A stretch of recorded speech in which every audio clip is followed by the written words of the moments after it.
Now, the last time my dad, all right, with my brother, Westwood brother, that's Russell, right. Decompose. Man, we go way back. As this is my childhood friends. I'm so glad that he was able to join me on Tina's Truth. It is truly a blessing to me that he took time out, you know what I'm saying, to come and sit with me on the couch with Tina's Truth. That's and right. we gonna get it in and keep it real like he and I are, you know what I'm saying? Always. So brother, first off, how did you and I meet? Oh, I'm gonna tell you a little something that's gonna be shocking to the world as well. I met Tina, it wasn't even at Roth yet. Okay. When we started Roth, that's when I bumped into you just a little bit, but I didn't say much to you because you know we had our own thing. Everybody was doing their own thing. But your uncle, Red, he used to live Cordell Keith. That's on Facebook. He used to live down below at my sister's godparents' house. Those are his godparents? Right, right. So when one day you came over to see him, and I was like, oh, wow. Because I had a crush on you. What? I did. I had a crush on her. First time I saw her. Because, I mean, she's still a cutie pie, man. Tina was like, it's bop, bop, boom. And I was looking at her like, that's his niece? So I didn't say nothing to you. But we just kept it real over the years. And you were doing your thing. I was doing my thing. And but yeah, man, I had a crush on her. So after that, funny. We, you know, just on the block, everybody was doing their thing. I got into the music game with Dale Cook and my boys up in Residence Park because I was a product of Residence Park first before I came to Westwood. So I had, so I had best of the both worlds. You did? Yeah, so I came in Westwood in 1980. Okay. And that's when I went to this Catholic school for, and I'm gonna let you guys also know something as well. And Tina gonna know this right now. I wasn't doing a lot of my work at this elementary school called Resurrection. Okay, so my sister went there. Lisa Green was so I did 6, 7, 7, and 8. And what happened? This was a time when your parents had the say so of holding you back. It wasn't that I didn't know how to do the work. I was into a lot of stuff. I was clowning. I wasn't doing my work. I was so focused on music. So when time rolled on and it was time to go to the next level, my parents had a meeting with the teachers. And they said, no, we don't think you can go because you didn't do the work. So I'm sitting up there pleading my case, crying and all that. I said, man, I can do the work if you just let me. They was like, man, we're in May. You're so far behind school getting ready to jump out. So after Resurrection, so I had to do the 7th grade again. After that, I never ever looked back, never clowned no more. Try to get, the work done, and I did it and just sailed through. Never got held back again because that made me so angry, and it was humiliating. Yeah. Yeah, and the teachers was like, he's an A student, but he getting an F for clowning, and he's getting also an F for not doing the work and not participating in a lot of activities. I mean, I used to come home, take the books and just throw it to the side, and I started getting into that at Roth, and I said, you know what? I learned from the last mistake. I'm not going to do it again. So, but I'm saying that to say this. I was in Westwood from the 80s till now. Right. And you and we met, like I said, through Roth, and especially when I saw you over the Bullocks' house. That was the name, Leslie and Carl Bullock. That's right. Yeah. And Tina came through to see her Uncle Cordell. We call him Red. Yeah. And I was mesmerized. And since then, we just been cool. We connect. We seen each other out. Yeah. When we go places and this was the boy. Yeah. You, just always had a real good vibe. For real, Russell. Always. So after that, your field, you went into. I started. Yeah. What I did first, there was 2 things I wanted to do in life. I wanted to be a mortician and I wanted to be a musician. What made you want to be a mortician? When Leslie Bullock died, and Mom Dukes had to make the arrangements through Bowman. So this was a time when the funeral homes used to come to your house. Okay. They would pick the families up, and they would take the families to the funeral home so you can do the arrangements and, pick out your casket and do that, all that other good stuff. So it was me, my mother, and my sister. We went to the funeral home, and we were in the casket room. I never forget. I was in the 6th grade. We're in the casket room. I'm looking around at the caskets thinking they're still downstairs. They all went upstairs. And I was in the casket selection room by myself. Wasn't scared. Just started looking around. I was like, wow. And a couple of the cats that I admired in the game was Wayne Wheat and Clarence Bowman, because they had money. I was looking at the riches that they were making. Right. I mean, you driving around in whips back in the day. I mean, the Cadillac is still cool, but you know, they done upgraded the Cadillac. It still looks good, but everybody's driving, you know, Benzes and all these other joints now. So right. I was like, man, I want to do that. Just like that. So but you have to have a heart for it, and then a lot of stuff that I see, it's through the grace of God. You know, a preacher told me this. He's like, man, all the things that you see that you do when you're out in California, because I'm not in the funeral game anymore, and I was in forensics for a minute, but now I'm at it's called UCSD School of Medicine, and I do some teaching out there, like doing anatomy stuff. That's wonderful. Yeah, and I embalm a lot of the cases, plus, you know, me going on the road doing the music stuff. Right. So that keeps me busy. But what happened, this pastor that I know, he's a good friend of mine in San Diego, and I told him, I said, Pastor, I get a lot of people that ask me, how can I do what I do? He said this, and it still gives me chills. He said, God took away your human element. Mm-hmm.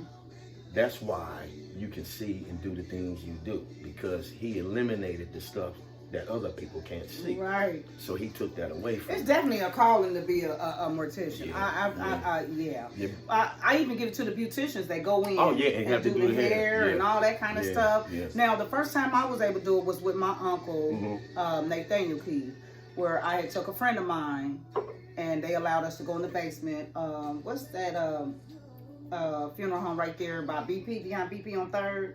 Oh, that's they are so nice. oh, that's H.H. Roberts. H&H Roberts. Yep. That's where my uncle was, and that was the first time. I mean, of course, I was never scared of nobody like in the casket. I would always touch, but never like seeing them downstairs before they bring them up. You know what I'm saying, to present them to the family.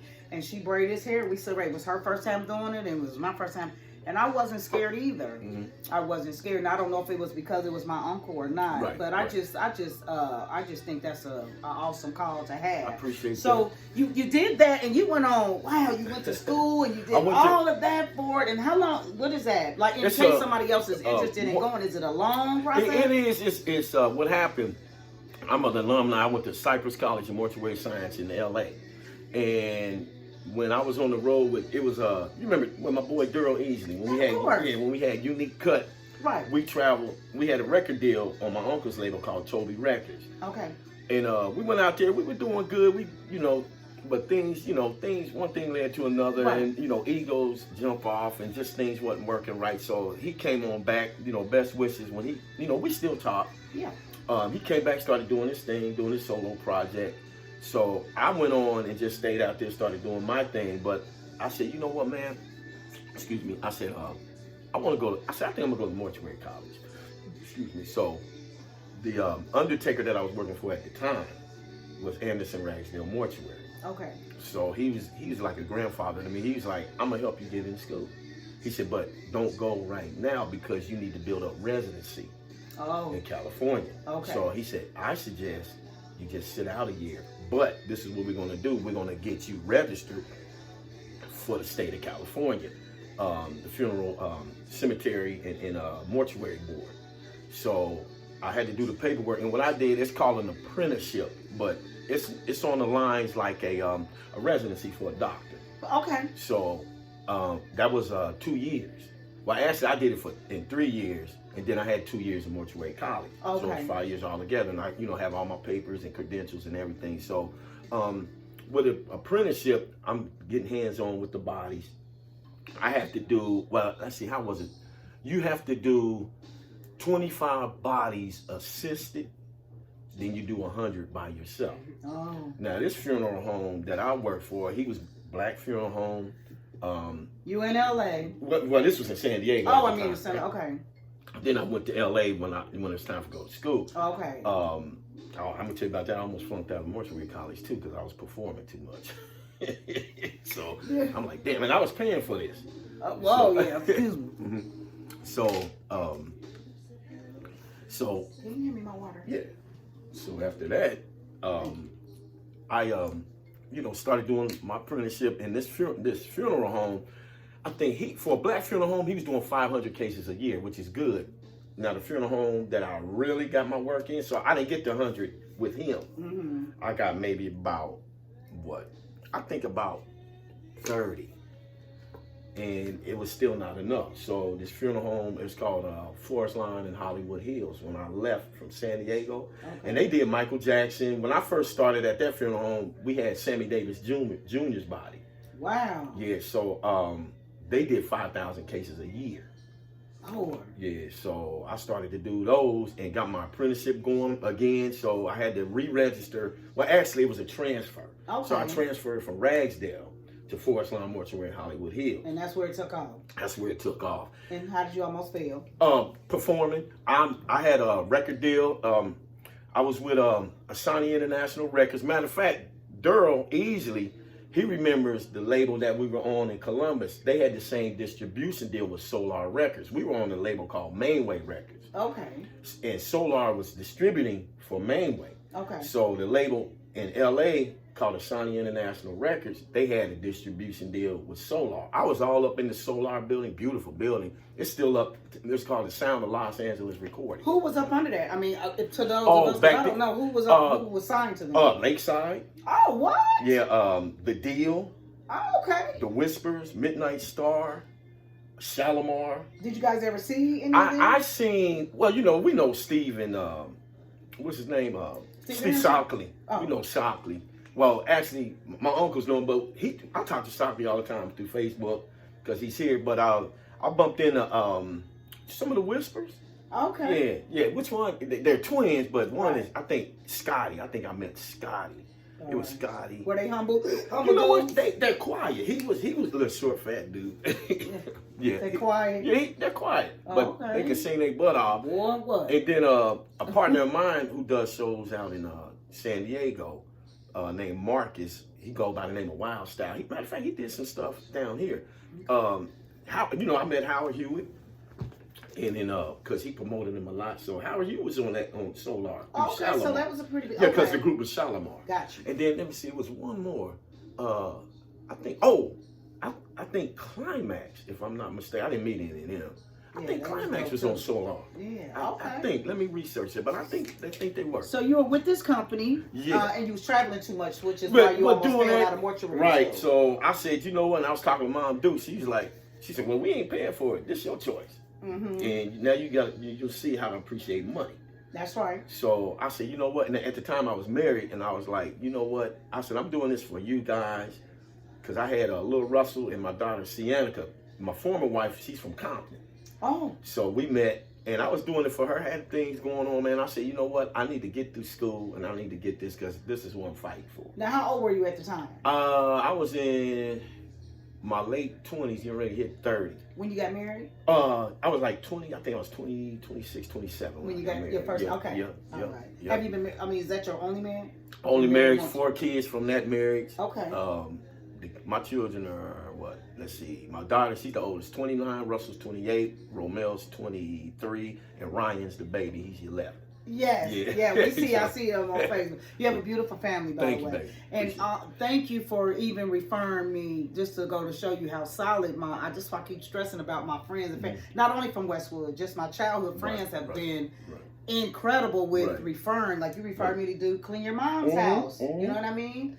And I'm very thankful. Yeah, she told me. And it was my mother and myself. And we went and did it. And I wanted to thank you. And thank you again for even being here. So we're going to fast forward. So you went to the mortuary school, and then you were rapping. Now, you and Durrell, like you said, y'all did your same thing. You went solo. And he went solo. Right. And then after your divorce and everything, how did that affect you? Did that affect you? Or, you know what? You know what I mean? Or was right. it like, no, I got you. It was better to separate. Right.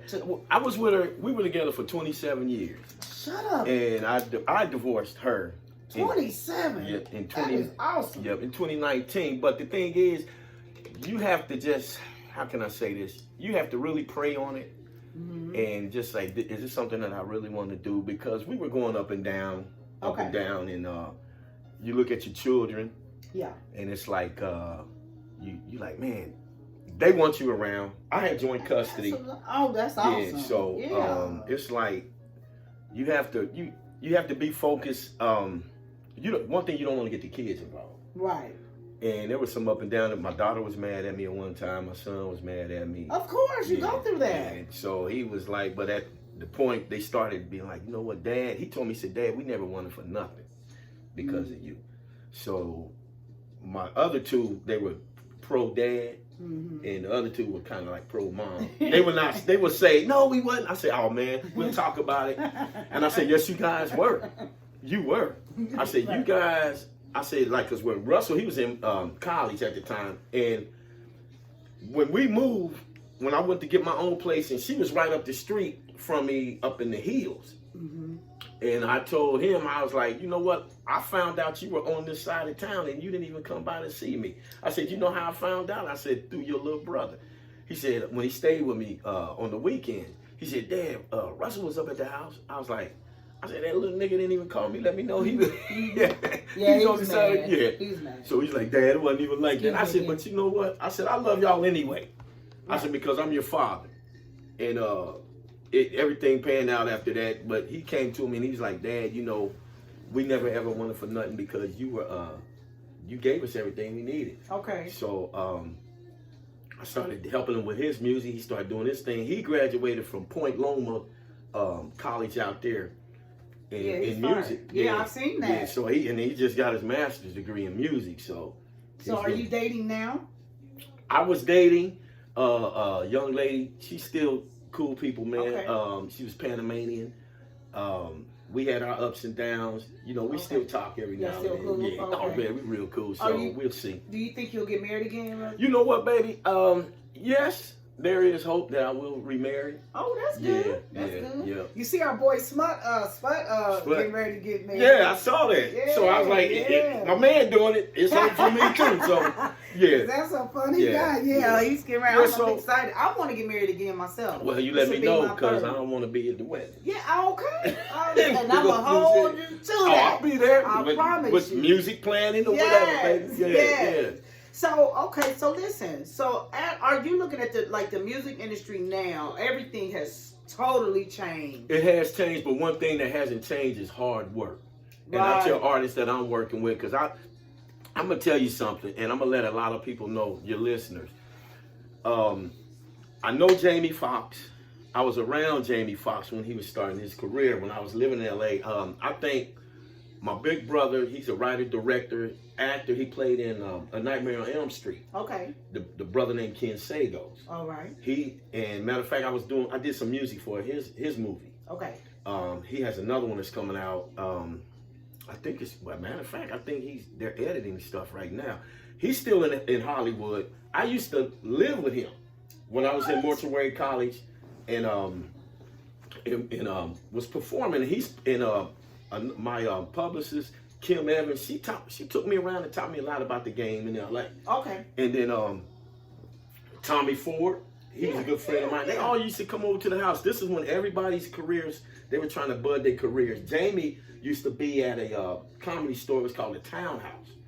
And that's when I was around when Jamie Foxx used to get booed, but he was still funny. But everybody was hungry to get on in Hollywood. And you don't think that's changed with now? The game, you're still hungry, but a lot of stuff that you can bypass on Hollywood is, like the social media sites, YouTube. You put out your own video, you can do this. When we were doing it, we were sending in demos. Right. Even though, and I tell people this, I say, I don't call us Midwest, I call us East or Midwest, because it took us 2.5 days to travel to the West Coast. Oh, okay. So, Ohio, Pennsylvania, and New York. That's how it's lined up. Oh, okay, got you. And it's so quick to get in, because I was also raised up in Pittsburgh. Oh. When you didn't see me in the summertime, that's where where I was now, at. Who lived there? My mother's from Pittsburgh. Oh, okay. My grandparents are from Pittsburgh. A couple of my aunts and uncles. Okay, got you. And I have also relatives. I spend time in New York, in Buffalo, New York. Oh, okay. Yeah, so like I was telling Alan Curry, my boy, last night, I said, man, you remember when I wasn't around in the summer? He's like, yeah, man, where you? I said, I was always in Pittsburgh. So you always had a love for music? Was it because it was played in your house? Played in the house. My father was a musician, accomplished. He played with James Brown, Ike and Tina Turner, Marvin Gaye. Out of here, Russell. If you saw the stuff that I posted on Facebook, I did. That was his stuff. And I put everything in stories. I've been working my ass off since I've been down here. Yeah. Helping Mom Dukes move. Just putting my stuff, because she's remarried, and I was putting stuff in my storage. I got a storage. All right. So, of your father's things. Yeah, and things that I'm keeping that I had in the house. Okay.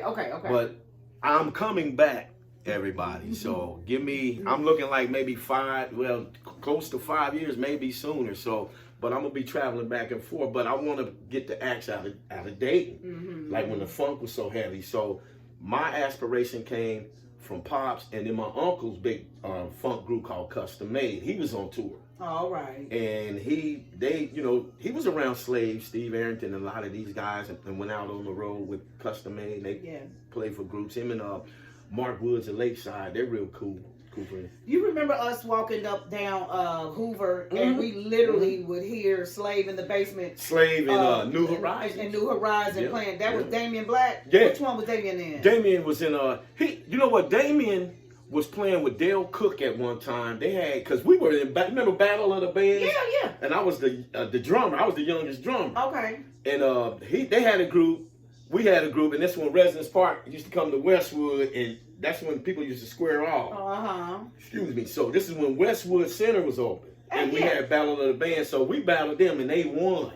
Okay. So Damien Black was playing, and then a cat named Mark, Dale Cook. I can't think of the other cat. Mark with the gray eyes. Yeah. Mark.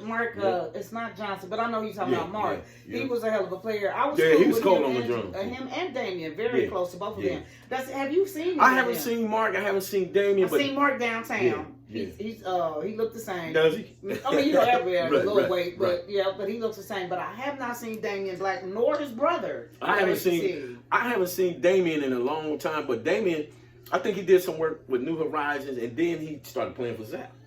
Oh, I never knew that. Let's see, what album is that? Zap 4. I think it's Zap 4 You. Okay. If you look on because when I was coming up trying to get the deals, and I still do this today, I read a lot of the credits. I want to see who's doing what. Damien Black, it says drums. Okay. Yep. So he got credit for that. For that, that's good. And then my man Lenny, you remember Lenny? We call him Luke. Lenny used to play for Roger too. He bad on the keyboard. He did our joint for Daryl, man. Our first record, The Terminator. Oh. He did the music for that. Okay. And he sent that to Daryl, and Daryl was like, "Man, check this out. You got to get on this." Did you ever get a chance to meet Roger? I mean, like on a professional level. I met Roger. We all met him. Remember, he used to come to Raw and get free concerts. Yep. And he used to, when I used to work at Elder Beerman. He's coming there. He was coming to get his cookies. He loved new cookies. They was fresh, and I was a stock clerk. I was going around on the floor, and he's walking around, had his rocks on, had his coat. Yeah. He stayed fly. I said, man, I got to get the hell out of here and do what I want to do. Yeah, I said, because if he can do it, we can do it. And that's when we packed up and went to Cali. Okay. But he was a nice dude. Only people I didn't really care too much for, and I'm gonna just say this and be honest, was Terry and Lester, because they came out to California. They love Zap. Yes, they do. They love it. I mean, I had people in the essays, man. They ride down and boom, boom, wow, boom, boom, blasting the music. Right. They love Zap. They love Lakeside, but it seems to me that it's like they still had that arrogant, stuck-up attitude. Because when I was trying to talk to them after the show, and Lenny was doing sound for them, and I was like, everybody was trying to get stuff signed. Now, are they Trotmans as well? Yeah, they Trotmans. Oh, okay. Yeah, these are Roger's brothers. Oh, see, I didn't know. Yeah, and Terry is Zap. That's his nickname, so that's where they named the group. Oh. But it was like this, I haven't lost any love for him. It was just the fact that the attitudes. Mm-hmm. And it was like... in the 80s? No, this was in like 2013. What? Yeah. Oh. Yeah. Oh, okay. And I had Shorty with me at the time. I was married, and she wanted to meet everybody. Oh. And so I introduced. I said, "Yo, man," I said, "I'm from Dayton, Ohio." He's like, "Yeah. You like the show?" I said, "Did you hear what I just said?" "Yeah, but did you like the show?" I said, "Yeah, I like the show." And then he kept doing what he was doing. I said, "Oh, okay." I said, I see where this is going." I said, okay, we doing this. And I said, now, I'm signing autographs. I've been out there, especially when that Heaven's Gate crap blew up in San Diego. Yeah. And I was just gracing everybody's worldwide magazines and newspapers and TV on CNN. I was doing interviews and just all over the place. And people will recognize me. And there was a couple of times I took pictures with people and they was like, man, you did I call it Hell's Gate because the folks that died, you think they're going to heaven? Right. Nobody's in heaven until God says you get judged. Okay. So, but if you have 39 people, you may commit suicide. If your mind is so wrapped up on this one man and he could turn you around and make you do that, to me, you're not supposed to kill yourself. Right.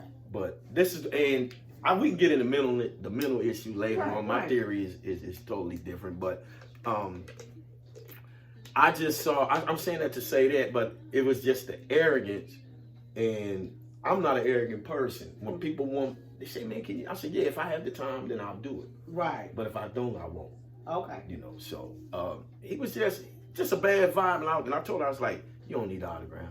No, and it doesn't take time to. Right. I mean, but I understand sometimes they're human too. People are human, but I understand what you mean. Just that arrogance. I don't. Yeah, I don't do that. Yeah, I'm cool. Yeah, that's like with you, sis. Your success ladder is skyrocketing. You still going up, man. Thank you. And you still the same humble, because money's coming in. Yeah, it's coming. And I'm grateful. It's coming, though. It's coming. We all have our season. Yeah, but where I started from, brother, you seen it? Like I said, with a mop, Fabuloso, and Clorox. You was doing your thing. Hard work and dedication is what. And I came up out of a divorce. Right. Remember? I remember you told me that. You, as a matter of fact, we were going here through it at the same time, though. We were here. Yes, and we were going through it, and I had hit you up on Facebook and told you said, "Sis, be encouraged. I'm going through the same thing." And I was like, really? He was like, yeah. I said, man, and that's when my brother had caught the case. It was just back to back. And then my best friend OD. It was just. But see, but you still 10 toes down, man. I stayed. By the grace of God, I stayed, and I didn't give up this time. I stayed, of course, because the scriptures say that the race is not given to the swift nor to the strong, but to those that endure. Exactly. And so for this time, I endured. You did. I am enduring. Right. You understand what I'm saying? I got you. Before I aborted, I would get succumbed with all the tests and the trials, and I would go back to what was familiar, whether that was drugs or the game. Right. You know what I'm saying? Right. Either one, they both was toxic for me. You know what I'm saying? And so after that, I just. This last go round, I just was determined that I was tired finally. You get to a level, man, when you just fed up. I was tired. But you try to hang in there because it says the Lord, He doesn't condone divorce. But if you have something that's going on where there's adultery. Oh yeah, mine was toxic. It's time to go. And it was domestic. It was a lot of. You don't need to stay around for that. It was a lot of abuse on both ends. Cause I'll haul off too. Right. I would. No, and that's just an automatic human response. Saying, and so now, you understand? And hurt people, whether intentional or not. And because I was so wounded, I didn't even understand. That I didn't even know what love was because I didn't love myself. You understand what I'm saying? And so when I started healing, Russell, from the inside out, and really with no substances, no, just by myself, you know what I mean? And true healing, I allowed the Father to truly heal me from the core. You know what I mean? And it stemmed all the way back from childhood. Okay. And so as I started healing from that, then I gradually started dealing with adult things that was going on. You know what I'm saying? And that it was okay and to forgive. Right. That's the part, man. It says in the Word that we're supposed to forgive 7 times 70 in a day. Yeah. When something happens to me, and I've been through some stuff, man, but I still love the person that that can wrong you. Mm-hmm. But Tyler Perry said it best. He's like, you can't fly high if you can't forgive. It was holding me back. Yeah, and I understand. There's some times, man, when I'll be ready to just put people in a casket. Yeah. But it's like, but what good would that do? Because 2 people lose. And like my brother's case. Yeah. My brother's a laid back guy. I don't know if you remember my baby brother or not, little Jesse, but I'm trying to remember. Was he running around with us back in the day? well, yeah, he was always with people older. Okay. I mean, he hung around people his own age, but he was always around people older. They just took to him because he had an old soul. Yeah, you know see, that's saying? what I used to be around a lot of the old cats. Yeah, so did I, but he was very laid back. He and I are night and day. Okay. You didn't even know my brother in the room except what's up. He was a ladies guy, Right, man. right, You know what I right, mean? right. Like whereas I'm a people person. Right. He if he know you, he know you, but if he don't, he's not gonna break his neck to get to know you. I'm a people person, so I don't meet strangers. And so when he called his case, it just blew my mind. You know what I'm saying? Right. A person from a whole different lifestyle bothered him, and like you said, two people lose. It's another black man gone. Yep. And then now my brother in penitentiary from his family and his children and grandchildren are raising up. So it's too long. And then to be in that courtroom, Russell, I had never experienced nothing like that. For somebody to be up there when they had to speak. Right. You know what I mean? Right. It about my brother and knowing that he wasn't even that type of a guy. Right. You know what I mean? No, like he is a good dude. Right. And so for them to be in there, and it hurt me when I seen them crying over their loved one, man. Regardless of what the dude's personality was, it's the fact that he gone. Yeah, he's gone, and you then can't my bring him brother back. is being persecuted. You know what I'm saying? He's facing these charges, and I'm looking over it, how they're looking at him. It's anybody that's been through that. It's just horrible. Because you got my mother that's hurting, then you got that mother that's bitter, because your son did it, and then at the same time, I'm standing 10 toes down for mine. I don't care what he did. Because that's still, at the end of the day, that's my brother. And so you absolutely right. Nobody wins. And then you look at the court system, they already have it bad for you. You know what I mean? Because it's not a fair and just. It's not partial. It's not. It's impartial. All day long when it comes. And that's just keeping it 100. No, it is. And then, and we can go on and on about, we see brothers getting killed and by the cops and this, and they get off on that stuff. But I'm gonna be honest, and I'm glad you touched about it, because all we had was the hood. And this is getting into things that I've been faced with, and I'm gonna let everybody know. There was a time when I was asked to help out in the dope game. Okay, and I'm gonna just be honest. This is running hand in hand with music. Okay. Oh, no doubt it went hand in hand. Never forget, me and Daryl E, Dr. E's at the time, East Pacific.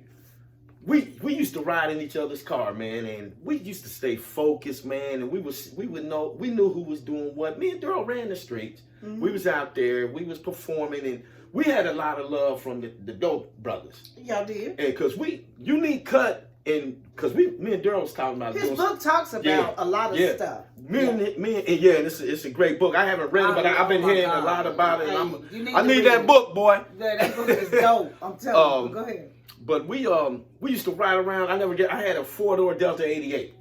I remember that. Yeah. And we ride around, and then I was making money just a little bit at Elder Bierman, okay? And I said at the time I was dating this shorty in Trotwood. And I'm gonna tell you something about that. I'm just gonna go around the circle. Go ahead.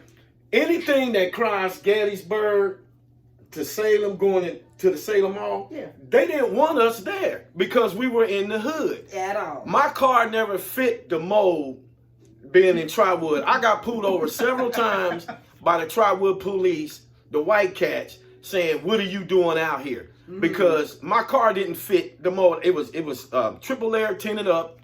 It had the true spokes on it. Before I got it painted, I had it bondoed up. I had a black bondo, and Roger Harvey helped me bondo my car up. You remember Roger Harper? Oh yeah. I'm sorry, I said Harvey. I'm gonna scoot this over so that your viewers can see. Oh, it's cool. You see us. Got you. So he helped me bond it up, and I said, man, I'm gonna have this car hot for the summer, man. We're gonna be doing a thing. I bought these rims from Joe Mays. He showed me my 32 spokes, and then the shorty at the time I was dating, we went to Earl's Side to get the paint job. So I let her pick out the paint. So at that point in time, but before it was in this pre-mode, I didn't fit the mold. Okay. Of being in Trotwood. Because Okay. we was from Westwood, and I was talking to a partner of mine like that named Big K. I said, hey man, you remember he grew up in Dayton View, but he was way down, I think, way deep down in Dayton View. Yeah, okay. He was way deep down in Dayton View. And I said, man, you remember when we go to Trotwood and the Sailor Mall was up and everybody was back, had all the money, and the black parents is looking at you funny, and I'm gonna just be blunt, y'all niggas belong on the Westwood side of Residence Park. Oh man, I'm sure it was like that. I couldn't. They had the best stores, Cub stores. They did. Trotwood was an uppity city towards people that came from Westwood, Rosedale, Greenwich Village. And this is my experience. This is what I experienced with Trotwood police. Had to get out the car sometime. They want to make sure there wasn't nobody, the routine. And because I was traveling at night. We would go, because I was going out there to see her. Her name was Josie Umo, and I used to date her. And very nice friend. Matter of fact, they lived across the street from Roger Troutman. Okay, gotcha. So you know how the neighborhood was. It's very prestigious. Yes. Now we from the block, we from the wood. Houses are together, 3 bedrooms. You go out to the wood, they got 4 or 5 bedrooms, upstairs, downstairs, things of that nature. Right. So me and Daryl used to ride around in my car, and he had a little hot rod car as well. And I said, man, we gonna be riding around in Benzes one day when our record come out. We gonna do this, we gonna do that. Now he riding around in a Benz. And a Hummer. Yeah. Hey. Boy, you doing it. So I'm proud of him. So we just used to daydream. And there was a time, like some of the dope boys, it's like, man, we love y'all. We'll help you with your record. Okay. And we was like, oh, okay, what, invest? They was like, yeah, we'll help you, so. And Charles Boogie said Tupac. Yeah. So me and Ease was like, I don't know, man, and he was making like, I'm gonna be honest, I was making like $335. Well, minimum wage is $335 an hour. I remember that. I was at Elder Bierman. Now, $335 on this one hand, then you got another man asking you to work with me. I'll give you $500 a week. Do the math. Right. $335, $500. I ain't doing nothing here because once the taxes is out. So did you bite? I didn't. No way. And I'm gonna tell you why I didn't bite. Because at the time I was at Elder Bierman, and like I said, we ran the streets. I ran the streets, sis. I was out there, the Lakeview Palladium. You know how we used to do when we was up the Hustler doing this thing on the 1s and 2s. I was just all over the place. I would be in Middletown. I would go to the Natty, and I'm gonna tell you about that too. I didn't bite because I worked at Bowman Funeral Chapel on Saturdays. Oh, and what really woke me up and what saved me is seeing dead bodies and some the aftermath of being in the game. Wow. Yep. Look at God. Ain't that something? Yep. Being in the game, and some of the people I know that got popped.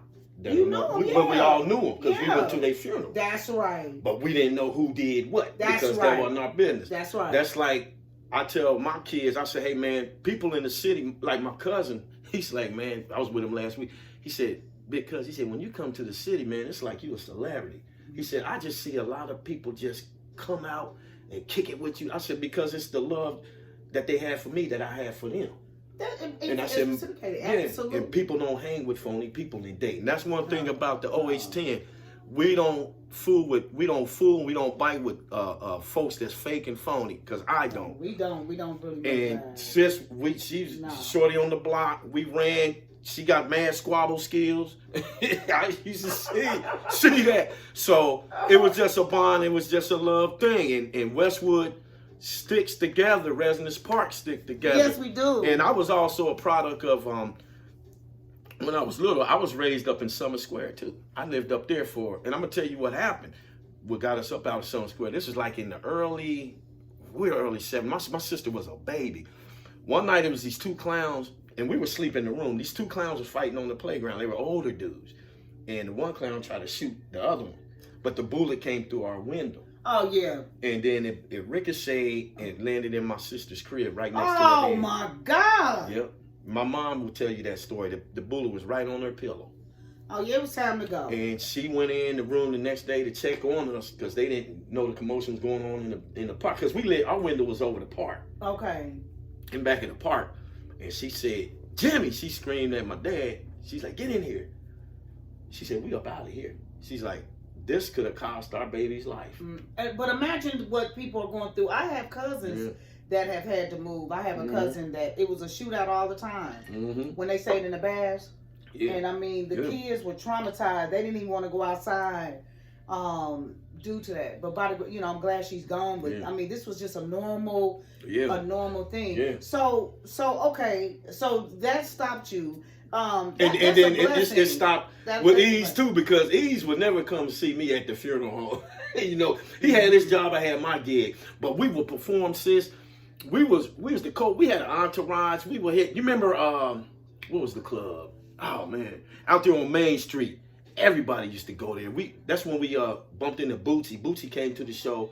He had an artist called Microwave. You remember that joint? Rewind the tape. Instant replay, you and me. I would have to hear. Okay, but he was producing this cat. He had a record out, and we were the opening act. And my man, big up to Anthony Searles. He had his production. He had the production company. I didn't even know he had a production. Oh yeah, man. Because he promoted a lot of shows, and he was the one to put this on. Okay. And he loved us. He said, "Yeah." He said, "I want y'all to perform." We was like, "Shit, okay." So that kept y'all. So y'all with the performing and you seeing the people. Somebody is asking you something. What's up? Oh, great job. What's up, Glenda, baby? Out of San Diego. What's good? Hi. What's good with it? Tina Shaw, my shorty, man, doing their thing. So okay, so that stopped you from engaging in the drugs, which is a blessing because. I mean, I'm not going to say unfortunately. Right. Well, yeah, unfortunately, because I did go through a lot due to the bad choices I made, right? And even though I was raised up to not go that route, I couldn't wait to jump off into it. Right, so you see what I mean by choices, but you could have chose to do it, especially with you dealing with one of the the top dope dealers in the city at that time. You feel what I'm saying? No, I got you. And you right there up and crossing, and him being used as a devil advocate. He's not looking at it like that though. He's looking at it like giving another brother an opportunity because the facts are that some brothers today that don't sell no more, had it not been for them selling narcotics, they would not have had the houses or properties that they own to make a better life and get their mom and children up out of the project and live a better life. That's just fact. You know what I'm saying? No, and that's on them. They did what they had to do. No, I'm saying they did what they had to do, but I'm saying in your case, by the grace of God, I'm glad that you went that way. You know what I mean? Because like I said, it's about choice. That is just. I think that is just. Listen to my joint that I call. It's called Hostile Takeover, and I talk about that. And I have the video. The video's on YouTube. This joint is called Hostile Takeover. Okay. And just go Decompose Hostile Takeover, and you can check it out. And I say something. And what are you talking about? I'm talking about where the dope dealers they didn't want me to sell it. They said because I said how did I say it? I say we love your music. Dang, I forgot how I said it, but I said something to the fact of we love your music, and you putting work in the game. Dating would be the same, my nigga, if you got killed. That's right. So in other words, just keep on doing your music. Yeah, they said we got your back on it. Just keep doing your music. Because if I would have did this dope game, I would have been a silent person where people would have been like, dang. We don't know if he does this. We don't know if he do that. He had that going on. He has that. And they would have gave you a silent indictment. Yeah. Right. And they would have been like, "You understand what I'm saying?" Yeah. They were like, "Well, damn, he don't talk? Yeah. He don't do this." But the city talk. Yeah. They be like, "Follow him." Exactly. I'm just see what he's doing. Oh, okay. Well, he going to the studio. Oh, okay. He going to Bone. Right. But yeah. And it's like they'll go back and be like, "I don't think he's doing anything because I could have fooled him." You know what I mean? But they're gonna have always what get people pop. They run their mouth too much, and they showing class. They show right. So about relationships, let's go to that. Okay, you went through your divorce and your relationship. You said with the shorty, y'all still maintain. What do you think that you could have done differently in the relationship, in your marriage, even even to now? Sometimes I've been called. I'm selfish on certain things, but why? Because there's things that I want to do to please them, to make it, to show them that if you just stick with me, everything's gonna be gravy. Let's do it my way. You didn't want to compromise. Sometimes I didn't. Okay, and then I look at that and I said to myself, I said I need to look at the man in the mirror and fix myself. And it's not always about. And to me, I was like, we have to be two minds working together can be explosive. I know sometime I wasn't working together because I was always saying, well, let's do this or let's do that, like with my former wife. And I wasn't really digging into her feelings. Like the other shorty that I was with. And she's like, well, you're selfish. And I didn't see that because sometimes I felt she was selfish and she thought she knew everything. Okay. But when you have a selfish person and you got to know it all, boom. What would you do different? What I would like do with your next relationship, what would you do different? Not be selfish and just, say, give in. Just in a sense say, okay, let's try it your way. Okay. Let's do it your way. Okay. I can compromise on that. So that's a good thing, brother. You're a good dude. I try to be, man. And I sat back because there's a time, like I was telling you about the divorce. A lot of people, you don't want to go through that. You know what I mean? And it's like you had so much build up, but there's a lot of things that you don't do if you're mad at a person. You don't try to pick up on another cat. You don't try to get your man back by cheating. Or just showing everybody on FB. And people was hitting me way out in Cali talking about, hey man, you still married? I was like, oh yeah, as far as I know. Well, who's shorty with this? They said, well, who's shorty with this nigga? You know what I mean? Right. Doing this. I was like, oh, some clown that she date. Just kicking it with, but we were still in the home together. Oh. Yeah, and I told her, I was like, you know what, shorty? I said, you need to kind of knock that off because people are looking, and I don't care about them looking. I was like, but you're being disrespectful to our children because they don't like it. I said, now, okay, so we're going to run a game like that. I can flip the script and start, because there was shorties that was biting on me. But my thing was, sis, I was too focused on making money in this music game and just working with other groups. So I didn't really have time for that until I met the Panamanian. And she was explosive, man. I was like, I told her, I said, dang, I said, you got me around here singing songs. I said, you made me fall in love, man. Right. So I said, I ain't never been like this before. And I said, I've been with a lot of female friends. I mean, females, not smashing them or nothing of that nature. But even if you did. Yeah, but it was like, they were like, hey, baby, what you doing? You want to kick? I'd be like, yeah, I'll go out with you, Yeah, right. And like now, I'm just having a good time. We broke up, had our little ups and downs, but we're talking in a sense. I'm just taking my time, taking it slow, and that's good. Just because I got a lot of stuff that's jumping off right now. So do you think that your drive?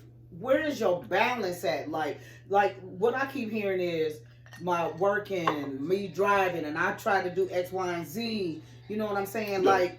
Oh wait! What are you working on? How are you working on it? Like, what are the steps that you're doing for somebody else that may have that same, drive to the point where it's starting to affect their relationship and their. And see, that's what one of the problems was with my former. Okay. And I was like, but I'm out here grinding. I was getting this money.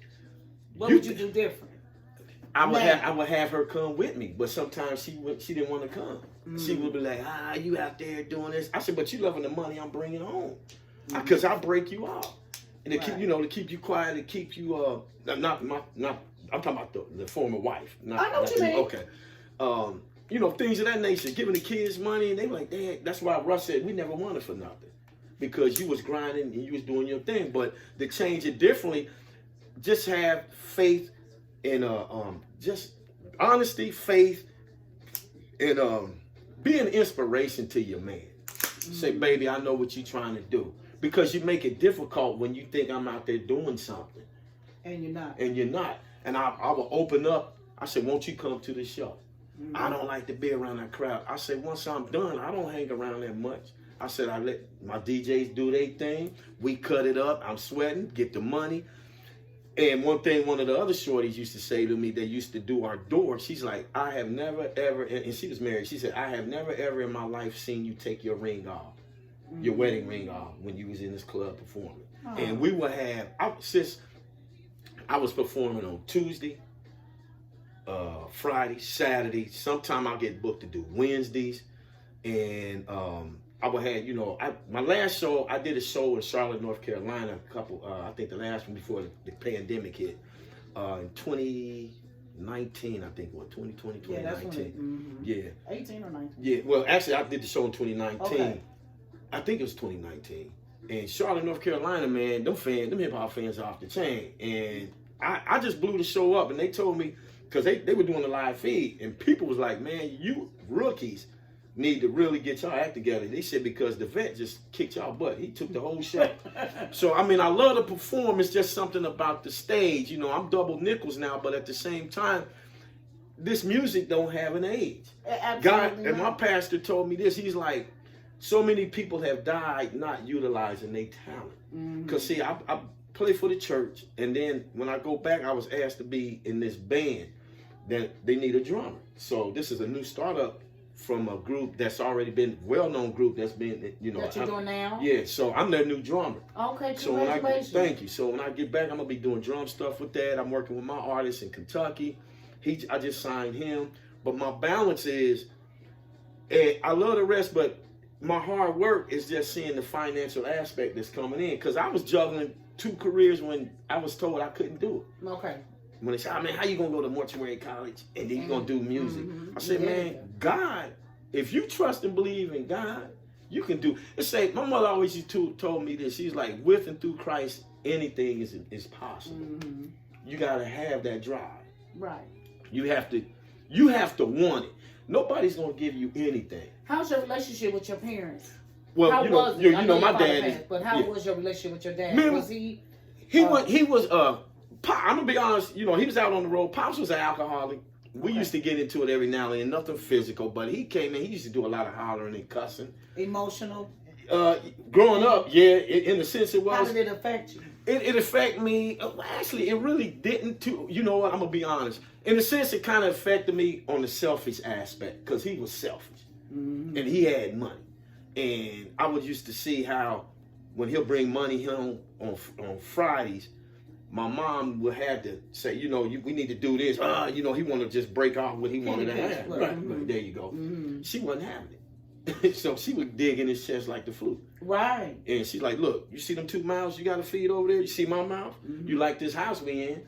You are helping, right. keep maintaining it. But nah, a bunch of the money you have, that's chump change. Let's meet in the middle. And I've done something like that to the family. I hear you. Yeah, but I was always firm. I was always honest with my money.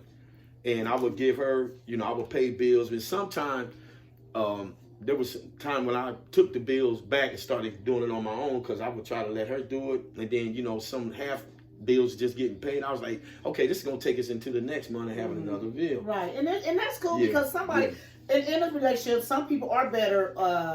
They know how to work the bills a little better than the other. You know what I'm saying? Right. And they're better savers. They're better. They know, all of that. So your relationship with your dad, with him being an alcoholic, I know about that. And see him being on the road, being gone a lot. And then he tried to. Did he spend a lot of time with you? He did. He did. He did get home? He did, but he'd been off the road for years. Like, he used to be on the road I wasn't even born yet, but okay. The 60s, 70s, I was around in the 70s. He did some stuff on the road in the 70s. Because him and the Ohio Players are very good friends. Okay. He helped Marshall Jones design his first bass guitar. Okay. So I met him. I met Pee Wee. No, I didn't meet Pee Wee because I think Pee Wee died. Him and Sugarfoot were very close. Satch. He knew, let's see, I met him. He came to the house. The original drummer, Greg Webster, who just died. Rest in peace to Mr. Webster. So you're saying that when he was on the road then, but when he got finished... When he was finished, he started working for the city. He worked for the educational board doing the buses. Okay. But he still wrote records. He still had stuff. I got his masters. And he has records out there. And isn't that a rich inheritance? Yeah. That's the masters are. Yeah, no. I'm saying just the fact that he was an entertainer like that and brilliant in writing and helping people design this and that. Yeah. That's really good right here in the city, and I didn't even know. Yeah, it's a lot, man. I mean, you would be surprised who knows who and who did what in the city. I know. You're gonna be like, because there's things I didn't know. So at your mom, So when you're very close, I know you're very close. Oh yeah, that's my girl. Yes, you're very. What qualities that your mother had? Did you look for that in your relationship? Like, you know what I'm trying to say? You know, some men like certain qualities about their mother. Then there are some qualities in some women. Yeah. Like my brother, he thinks that my mother, the women in our family, are too. We're boisterous, we're loud, we don't bite our tongue. You know what I mean? My mother. And my brother. He went to the left with that. Right. He likes them a little more subdued, more quiet. You know what I mean? Right. So did you look, and when you were dating, did you look like, okay? You know well, the Panamania had fire. Okay.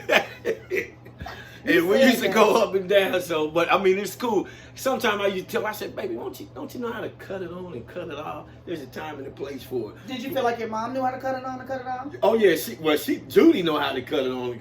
I tease with that. Judith okay. Yeah, mom, cause she was there was some stuff I was doing, and she'll just bluntly come out. She's like, "You so stupid," you know, stuff like that. Yeah. I said, "Well, why you gonna call me that, Mom Dukes?" She's like, "Cuz," and then she give me a hug. Right. But I know what you're saying. The qualities that your mother had that you admired. Yeah. I admire her, just her consistency. You know, she went to college. She got her bachelor's degree in organizational management. When there was a time where she started out at Sinclair and just the stuff she had to go through with my father, she would, you know, just frustration, crying at night. I would hold her. I say, you know what, you're gonna get through this. Yes. You're gonna, you know, I said, you gave us the grind, the love of the Lord, and my grandmother, God rest her soul, Edna Mae Pryor, 2007, when she passed, December the 1st. I'm sorry. Thank you. She told us, you know, when you do good, good will follow you. All day. Yeah. And she's like, baby, hard work pays off. Because my grandfather, her husband, Thomas Monroe Pryor Sr., granddad died in 1972. I was 5. So he was a hard worker, worked for the city. My mom has 5 brothers and sisters. Okay. So, well, including her. So, big family. The principles that she gave us was, you know, hard work, have inspiration, be dedicated to what you do. Number 1, keep God first. Because without him, you're nothing. Is that what you share? What you share with your daughter about when she dates these knuckleheads? Same thing. I said you look for somebody that's gonna take care of you. Y'all gonna be in unison together. You don't need no punk that you coming home, he on the couch grabbing his nuts, and he got the truck. Hey baby, you got anything to cook today? What we eating tonight? How was work? You know, you get your tax check money yet? Can we go out and spend some, you know, I need them new Jordans. And you know, you 50 years old, 40. Yeah, I mean, it's not funny because it's real. It's real. You know, you sitting at home, she's sweating. The clown won't even help her get the groceries out the car. So you telling your daughter? I say, because I'm going to bust you down to the very last compound if you bring the clown my way. Yeah, and I'm going to say, you know, bro, you looking casket sharp right now. Right.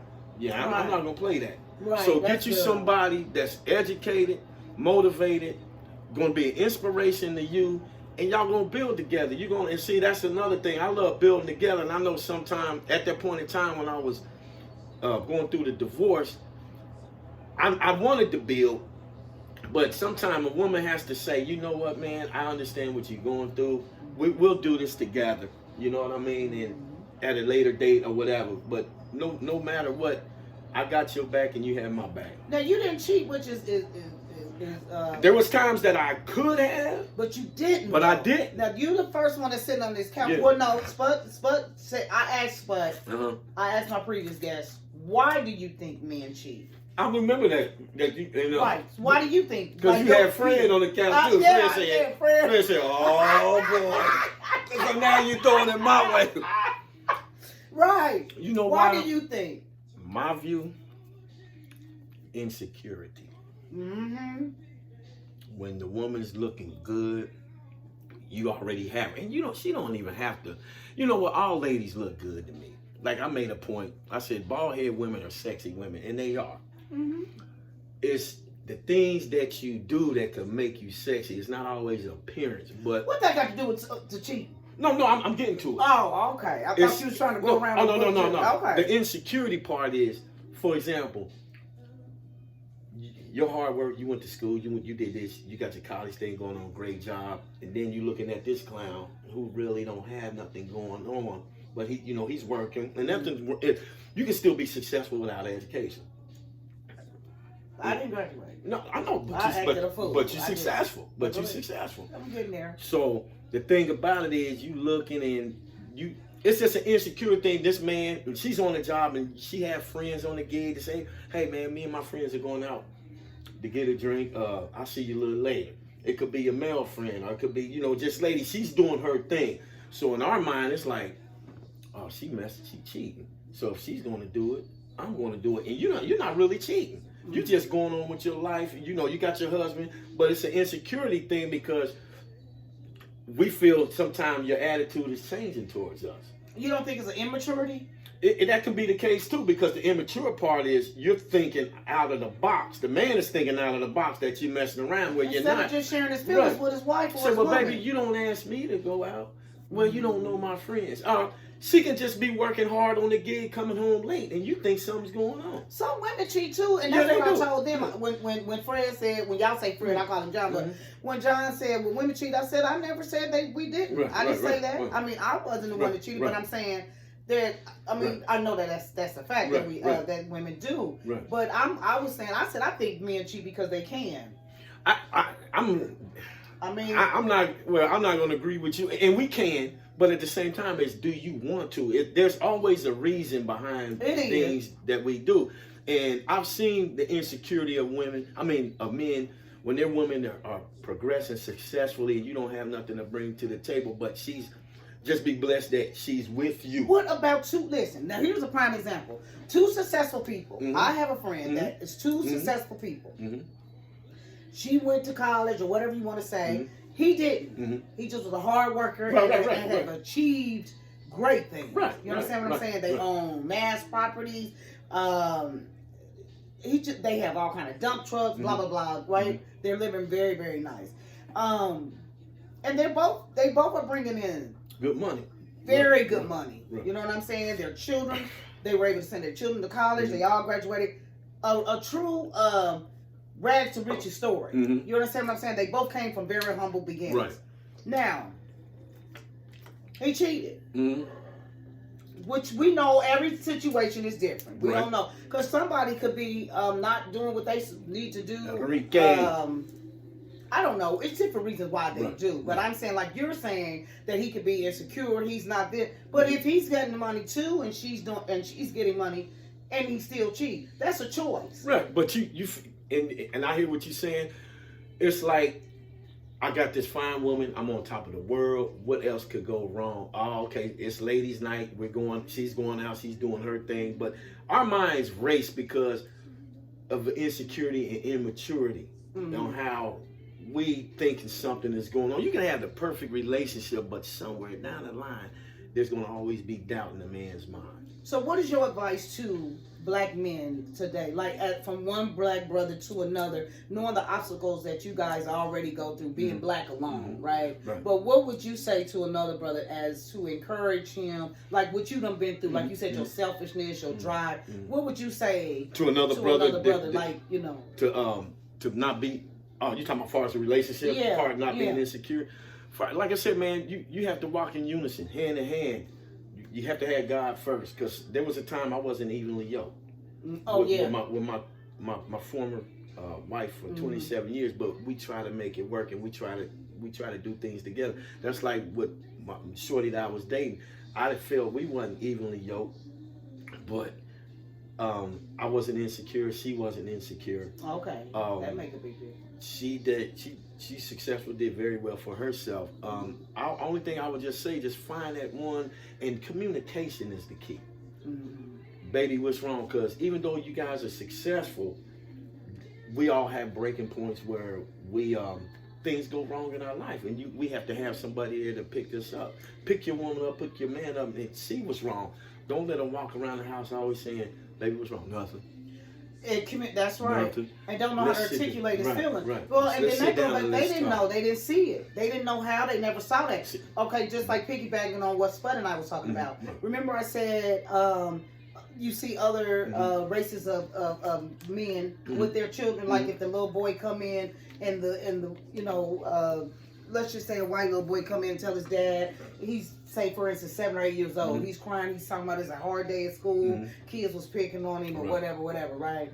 And he come in and he share that with his dad. His dad is going to see what's going on. How did that make you feel, son? Blah, blah, right? The black boy come in to his daddy, if he has a father there. True that. It could be his mama. Right. You come in, he crying like, what's wrong with you, boy? Right. And he tell him, man, they picking with me at school. First thing they say, what?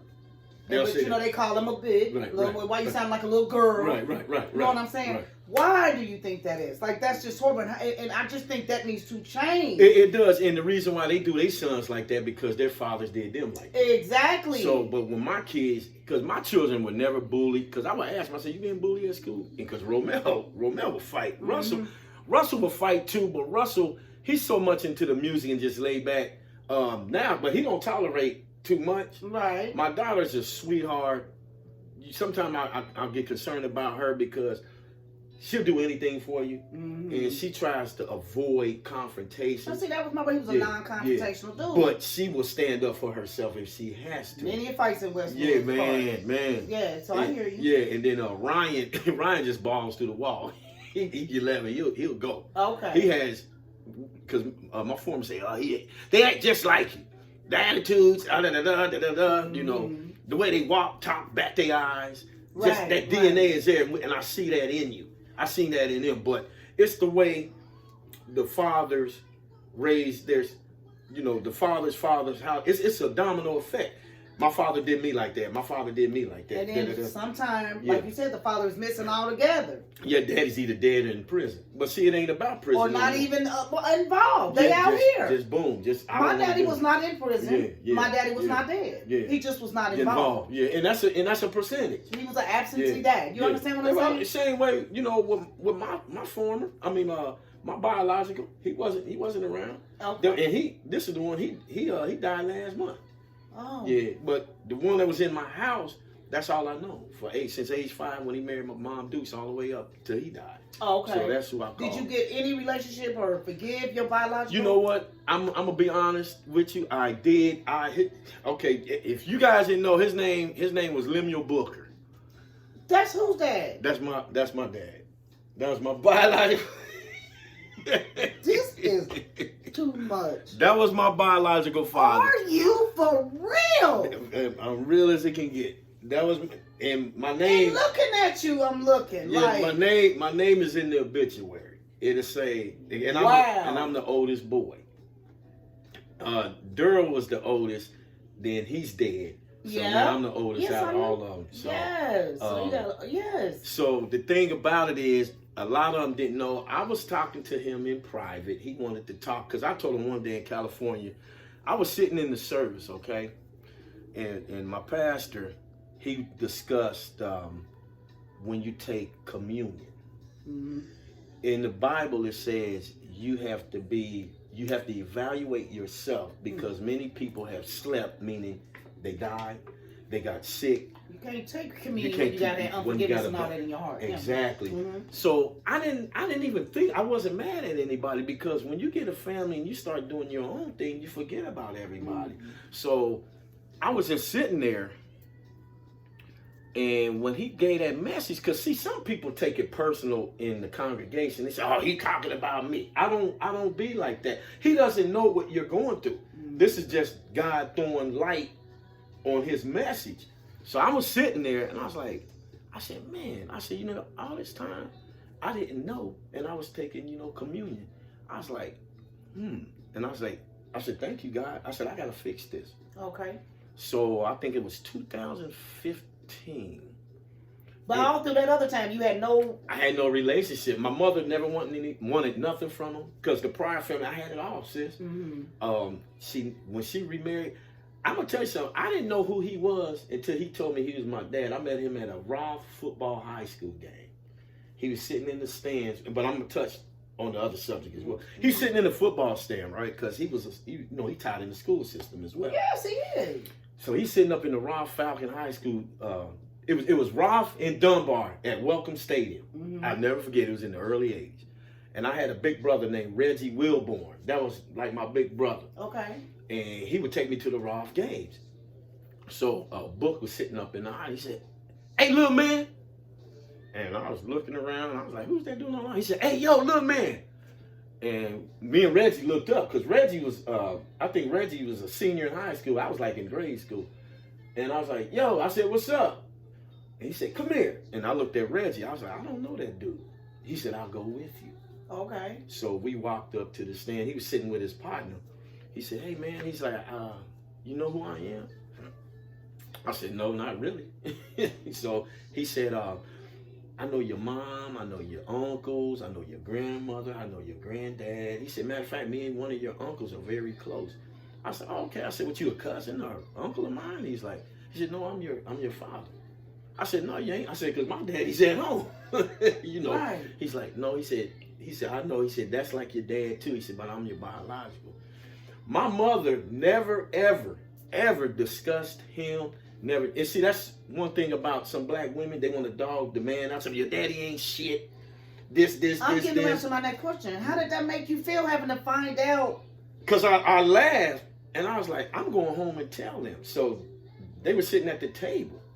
And I said, "Hey, Mom," I said, "I met some guy that said he was my dad at the game. Yeah. And she's like, I think she said, "Oh, his name is Lemuel." I was like, "That's what he said his name was." And then Pops was like, he said, "Yeah." He said, "Son, that's your biological." I said, "But you're my father." He said, "I'm gonna always be your father." He said, "Me and your mom," and I got the books, the wedding books and everything. When I was standing there, my grandfather was standing behind me, and my sister was Nyoka Screech. Mm-hmm. And she rode the motorcycle. They call her Truth. Yeah, right. So we were kids. Her dad, Pops married my mom, because her mom died, Rita. And then, so it was Nike when she was little. I mean, Rita was still around because my Pops divorced her mom. But her mother's, so now she died. She had cancer. God rest her soul. So I'm standing here. My grandfather's behind me. This is like a black and white picture. Well, actually, I think they was getting in color. But I'm right here. Nike's right here with Pop's father. And then, the wedding party. So he said, "See these?" He said, "You're going to always be my son." I was like, "Okay." So I said, "But Mom, you never talked about him." She's like, "Because there wasn't nothing to talk about." She's like, you always had everything you want." And I said, "That's true." I said, "My uncles loved me. My grandmother, grandfather, they did everything for me. Because growing up, it was just me and Tommy. That we call each other brother. That's my cousin, Thomas Monroe Pryor. Well, we call him Trace. So you don't think that Mr. Lemuel wanted to? You know what, sis? He was so busy doing his thing, and I'm gonna be honest. He was a Rolling Stone. It's 11 of us. Mm-hmm. Three are dead. I think Lemuria was the last one that died, and then Stephanie, and then Durrell was the last. No, I think Durrell died last. So you do know your sisters and brothers? There was one I never met. I thought she was like a niece or a niece or a cousin to the family. And then there's the oldest sister. We never talked anything. I mean, people knew who I was out in the street, mm-hmm. but they never wanted to come around. Durrell started to come around because my pops brought him home to our house one day. Oh. He said he was at the bootleg joint where they used to go on back in the day in the woods. Yeah. He said, "Hey boy, come here, I want you to meet somebody." And he was sitting in the living room. He said, "This is your brother Durrell. This is my stepdad." Telling you this your brother. I said, "Really?" And he was like, "Yeah." He said, the dude was like, he said, "Man," he said, "I've been following you all the time." I said, "Well, why y'all never say nothing to me in the streets?" And he didn't have an explanation. But he was like, he said, "You need to go see our father. He thinks about you a lot. He wants to talk to you." But I was doing my own thing at a teenage age. And I was like, well, I'll give it time. But getting back to the church thing, I said, I need to fix this. So 2015, I called him because his former wife at the time, she was trying to connect us. Okay. And she said, you need to really call your father. Here's the number. I said, okay. So I had this number. This was a while back before I called from California. Right. So I said, you know what, man, I need to fix this. So I gave him a call. I said, hey, man, this is Russ. He said, hey, Russ, what's happening? I was like, nothing. I said, listen, because he was very nervous on the phone. I said, I'm coming to town. And I gave him the date. I said, I need to talk to you. I said, I said, we can go out to dinner. I'll pay for it. Or whatever you want to do. He's like, oh, that sounds nice. He said, I'll tell you what, why don't you just come to the house? Okay. And I said, okay. I said, I can do that because his house was right up the street from my grandmother, Edna Mae, prior. So she lived right up on, we went in Residence Park. Yeah. She was on 604 Maya Avenue. So I went up. I met my little brother, Benjamin. He said, hey, big bro. So, because I didn't really get a chance to interact with him as much. But, so I went up to the house. He said, hey, son, da-da-da. We gave Dad a hug. I said, sit down. And he said, we sit out on the porch. I said, okay. I said, you want to go somewhere? He's like, nah, we can do here. I said, man, ain't nothing up. I said, I just want to talk with you. And, I can see it in his eyes because he was kind of nervous. And I said to him, I said, I want you to know that you wasn't around for me, but I forgive you. And I was like, I don't hate you because I can't hate no one I don't know. I said, I don't love you because I didn't know you. I said, but I like you. And that like will turn into love as we build something together. He looked at me. He said, I said, what's the matter? He's like, because I thought he was going to come to tears. He said, Russell, he said, the black cloud had just lifted from my head. He said, because all these years I was wondering if you forgave me. Forgave me. Oh, yeah. So I said, but they didn't know that, but they know it now. So what about little Lemuel? You have a rich... I'm going to tell you about that. I met him through my boy, Dennis Hayes. That's my partner. We was all together yesterday. Okay. Dennis said, hey, man, because Dennis introduced me to, because me and little Lemuel, we didn't really talk that much. But me and Robert Hunter, we was tight. We was tight as all outdoors. Rest in peace. Rest in peace. That was my dude, man. We all went to Roth together. So Robert, that's his dad? No. That's a cousin. No, Robert was the cousin. Right. He knew the deal. Oh no, he knew the deal with me, and he said, he said, I heard about you. And then me and Hunt, we started getting tight. Yeah. Real close. Yeah. So he loved the music. Because he told me, he said, man, I heard you be out there with Run DMC and all them. You on the road. I was like, yeah. And he was like, wow. I said, I'm going to take you with me. Right. So we sat. Dennis Hayes said, he found out when I was at Resurrection that he said, hey, man, I know that dude, Lemuel, man. He said, we cool. We live up the street from each other. Okay. He said, you want to meet? Because I was over Dennis' house one time. I said, yeah, we can do that. He said, he might be at the basketball park. So we went down to the park. He was showing up shooting ball. He said, hey, Liam. He said, yo. And he said, this is my partner, Russell. And because Lemuel heard of me. Okay. And this is the only thing we did. And after that, we never talked again too much because I didn't see him as much. So right, I hear you. I said, what's up, man? Like that. He's like, what's up? And, we started hooping and balling together. And then I said, hey, fellas, I got to go. So because I had to go back to the house. This is his teenager. So yesterday, Dennis was like, he called me up. He said, hey, Russ, we was up at the Vibe yesterday. Right. Oh, okay. He said, come on up here and throw a few back with me. I said, all right, I'll be up. He said, and Alan going to come up curving. Okay. Yeah, so me and Alan grew up together, too, on the block in the RP. So he said, man, we all up there, man. I come up, everybody was hugging. We said, oh, man, what's up? Da-da-da-da, boom. And he pulled me to he put his arms around me. He said, Russ, he said, I got somebody that's coming up here that very close to you. I was like, oh, somebody from school on the street. We ran together. He said, nah. He said, yeah, we ran the streets. He's like, but he's real close. So you can look at my page and you can see him on there too. Oh, okay. So he said, so when he came through, Alan was there and Curry's like, man, he said, y'all getting ready to make me cry. I said, what's the matter? He said, Russ, he said, that's your brother. I said, I know. And then that was the first time in years me and Lemuel got together. Oh, wow. And he looked at me and I looked at him and he said, we look alike. I said, he wore these up in there. No, he didn't wear the Adidas. He wore these up in there. You can go on my page and look. And I said, you rocking them too? I said, so it's in the DNA. Yeah. He said, yeah, man, I mess with the 3 stripes. I was like, okay. And I said, well, I got to take a picture of this. Boom. And then he looked at me, Tina, and he said, I think about you all the time. Mm-hmm. And I was like, wow, you know.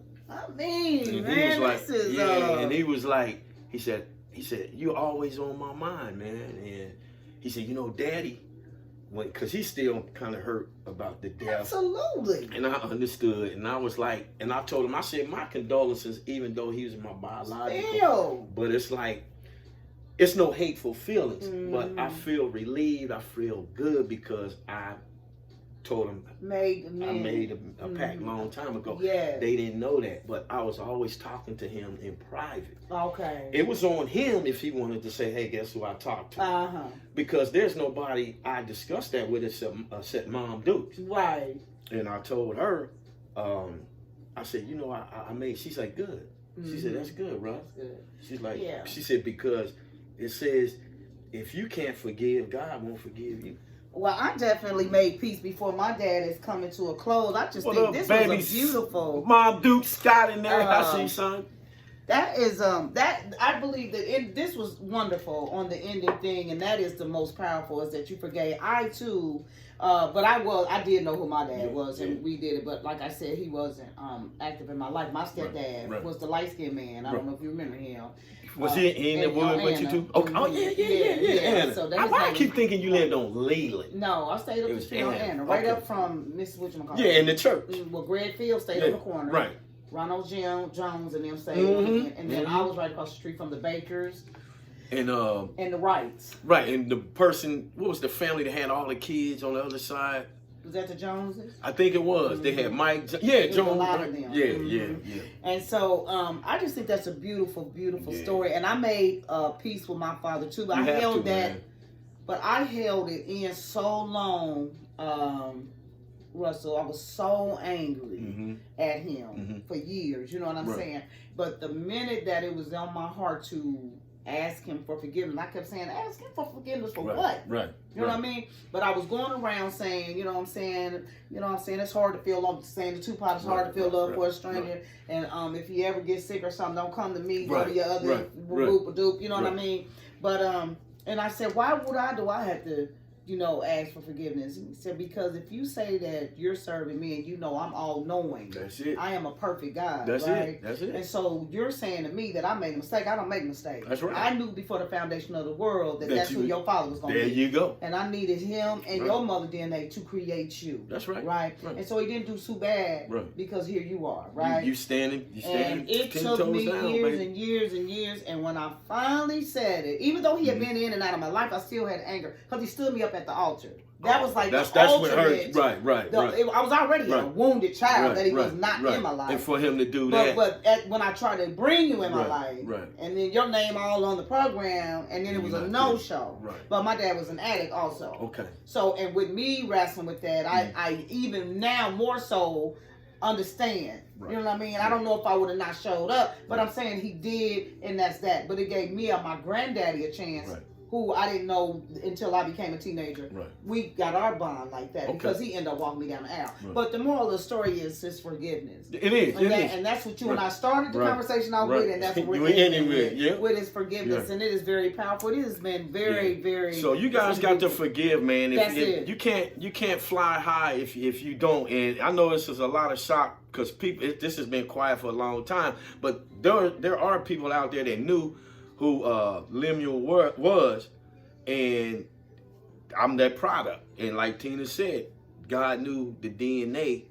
It takes two to tangle to create a person. So my thing is, you have to love, you have to shine light. Because like I said, I wasn't mad at anybody. And when you get a family, when you start just getting your life together and doing your own thing, you forget about the ones that's behind you. And I never could shake it, and I had a great stepdad too. But it was a missing link for me. So, but that's why I said you have a wonderful. Your testimony is phenomenal. I appreciate it. And you had an awesome shout out to your stepdad. And I always said to me, James T. When I became a step parent, which I don't call it a step parent, I call mine a step in. He stepped in and did what mine didn't do. See, and I'm glad you said that, because Mom said the only steps that we have in this house that go up to your room and down. And that's it. And my father wanted to give me his name, and I didn't want it. I wanted to keep last name.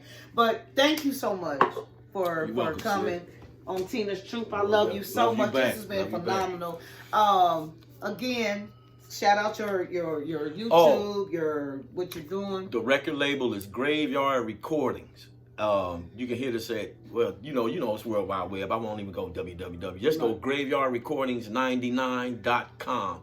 Yes. And you'll see the artists that I'm working with, the ones that I signed, the new album, Grown Folks Music. Yes. The new album is coming out in July, but there's so much going on. I hope we don't have to push it up, because I wanted it to be released on the 4th of July, because I'm going to be here when it comes, in Dayton when it comes out for the 4th, because we got some big things that's jumping off with it. It's called Phantasm, and the Snooker Book album. The reason why I call it the Snooker Book album, because it's named after my son Ryan.